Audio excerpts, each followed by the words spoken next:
মামা নিয়ে নিয়েছে মামা না ও ঠাকুর নিয়ে নিয়েছে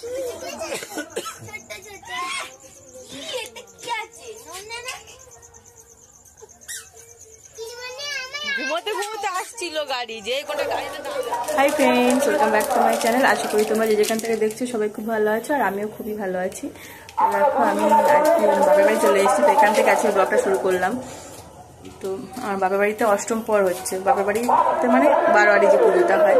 তো বিয়ের পরে এই প্রথম আসলাম আর কি, 4 বছর পর বিয়ে মানে আমাদের পাড়ার যে অষ্টম পর হয় এই আসলাম প্রথম। তো আমি এখন বাড়ি থেকে রেডি হয়ে এসেছি, বাড়িতে আর ভিডিও করার টাইম পাইনি আর এখানে চলে এসেছি। আর এখন ওরা কেউ রেডি হয়নি, আমি বাড়িতে ফোন করে দিয়েছিলাম যে তোমার রেডি হও, আমি যাচ্ছি। আর এদিকে ঠাকুর মনে হচ্ছে চলেও এসছে। তো এবার মাটা রেডি হবে, তারপর আমরা ঠাকুরতলায় যাবো এবার। তো আমরা এখন বেরিয়ে পড়েছি আর আমাদের বেরোতে একটু রাত হয়ে গেছিলো, 8:30 মতো বেজে গেছিলো বেরোতে। আর দেখো ডেকোরেশন করেছে কত সুন্দর লাইটিং করে, মানে এরকম 2-3 বছরই হচ্ছে। আমাকে বলে, তো আমার হয়ে ওঠে না টাইম আসার জন্য। তো ওই বললাম না, বিয়ের 4 বছর পরেই পাড়ার মানে আমাদের বাপের বাড়ির পাড়ার অষ্টম পরেই প্রথম আসছি। তো ভীষণ ভালো লাগছিল লাইটিংগুলো, ডেকোরেশনটা খুব সুন্দর হয়েছিল। তো আজকে হচ্ছে কালী পূজা, আর কালী পূজা বসার পরে তারপর অধিবাস শুরু হবে। তো সেজন্যই মা আমাকে তাড়াতাড়ি আসতে বলেছিল। যখন কালী ঠাকুরটা নিয়ে এসে রাখা হয় তখন হরির লুট হয় অনেক। তো মা বলেছিল একটু তাড়াতাড়ি আসে, তাহলে বাতাসা পূর্ণ যাবে। তো আমার যেহেতু বাড়িতে টিউশন পড়ানো ছিল, তো ওদের ছুটি দিয়ে আস্তে আস্তে দেরি হয়ে গেছিলো। সেজন্য আমি মাকে ফোন করে বলে দিয়েছিলাম যে আমরা রেডি হয়ে যাচ্ছি বাড়ি থেকে একবারে, তোমরা রেডি হয়ে থেকো, আমরা জাস্ট বাইকটা রেখে তোমাদের সাথে বেরিয়ে যাব। কিন্তু এসে দেখলাম ওরা কেউই রেডি হয়নি। মা, বড় মা ওরা সব দেখলাম রুটি করছিল বসে, বৌদি কেউই রেডি ছিল না। আমরা আসলাম, তারপর রুটি করা শেষ করে তারপর ওরা ড্রেস করলো। তো ঠাকুরের এখানে মানে এই বারোয়ারিতলাতে ওখানে খাওয়া দেয়, কিন্তু সবাই খায় না। সেই জন্যেই আবার বাড়ি রুটি করছিল, কিন্তু আমরা এসছি বলে আবার সবাই আমাদের সাথে চলে এসেছিলো। এসে তারপর এখানে খাওয়া দাওয়া করলো সবাই। বেকার সেই রুটিটা কেউই খেলো না বাড়িতে, বেকার ওদের টাইমটাও নষ্ট হলো। তো দেখো এখানে চলে এসেছি, দেখো কি সুন্দর ডেকোরেশন করেছে চারিদিকটা, খুব সুন্দর করে। প্রত্যেক বছর এত সুন্দর প্যান্ডেলটা করে।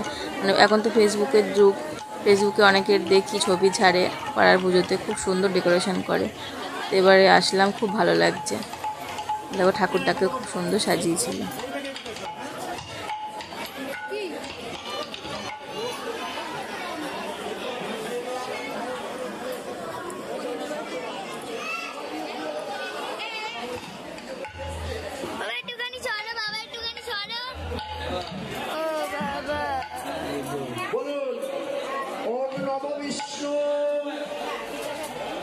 বিষ্ণু তদ বিষ্ণু পরম পদ সদা বৎসঙ্গী বলুন।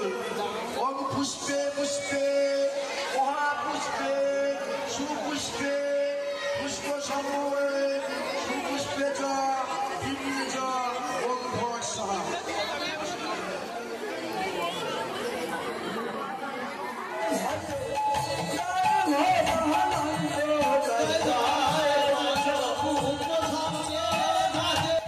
তো আমরা হরিনামের এখানে প্রায় 1 ঘন্টা মতন বসেছিলাম। আর হরিনাম শোনার থেকে গল্পটা বেশি হয়েছিল। তো বাপের বাড়ির এলাকাতে গেলে মেয়েদের যেটা হয় সবাই জানো, অনেক চেনা মুখ থাকে, ওর সাথে গল্প করতে করতে টাইমটা কভার হয়ে যায়। তো 1 ঘন্টা মতন বসে তারপর আমরা উঠে পড়েছিলাম। বাড়িতে গিয়ে মেয়েকে আবার খাওয়াতে হবে, নয়তো ঘুমিয়ে পড়লে ওকে খাওয়াতে পারবো না। আর আমরা এই পুজোর এখানেই খাওয়া দিচ্ছে, এখান থেকে খাওয়া দাওয়া করে যাব। তো সেই জন্যই উঠে গেলাম। আর খাওয়া দাওয়ার ওখানে ভিড় হবে সেটা মাথায়ই ছিল না। তো 1 ঘন্টা না বসে আর অল্প একটু বসে খাওয়া দাওয়া করে বাড়ি ফিরে গেলে ভালো হতো। মেয়ের খাওয়ার ঝামেলা না থাকলে কোনো অসুবিধা ছিল না, ওর খাওয়ানোর জন্যই তাড়াহুড়ো করা। আর খাওয়ার এখানে এসে দেখলাম প্রচুর ভিড় ছিল। বিয়ে বাড়িতে খেতে গেলে যেমন অবস্থা হয় ঠিক তেমনটাই অবস্থা এখানে হচ্ছিলো, চেয়ার ধরে রাখতে হচ্ছিলো খাওয়ার জন্যে। তো এরকম জায়গায় এরকমটা হবে, কিছু করার নেই, কেউ তোমার আলাদা করে চেয়ার সাজিয়ে দেবে না যেখানে বসো। তো প্রায় 2টো ব্যাচ ওঠার পরে তারপর আমরা জায়গা পেয়েছিলাম। তো প্রায় যে যা বসছে সবাই আর কি, ওদের লোক আছে বলা যে তুমি উঠে গেলে আমি বসবো, বলে রেখেছিল। আর আমরা প্রায় 2টো ব্যাচ উঠে গেছে, তারপর আমরা জায়গা পেয়েছিলাম বসার। দাঁড়িয়ে দাঁড়িয়ে কী করবো, আমি ভিডিও করছিলাম।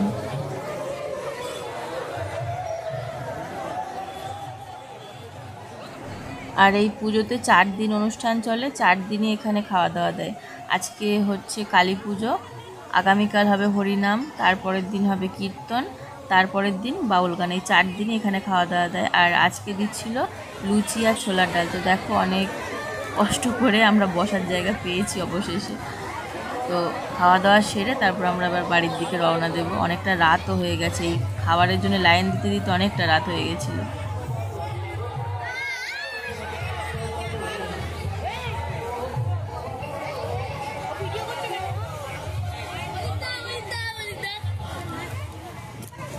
আর আমাদের খাওয়া দাওয়া হয়ে গেছে। আর দেখো এখনও কারোর বাড়ি যাওয়ার নাম নেই, যে যার মতন গল্পে ব্যস্ত।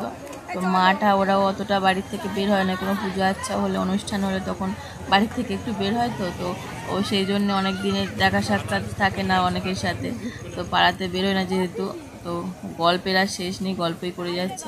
টেনে হিঁচড়ে সবাইকে নিয়ে আসলাম, চলো রাত হয়েছে, মেয়ে খাবে। তো আজকের ব্লগটাকে আমি এখানেই শেষ করছি। আগামীকাল আছে আবার হরিনাম, সেই ব্লগটাও তোমাদের সাথে শেয়ার করব। তো ততক্ষণ তোমরা সবাই ভালো থেকো, সুস্থ থেকো, টাটা।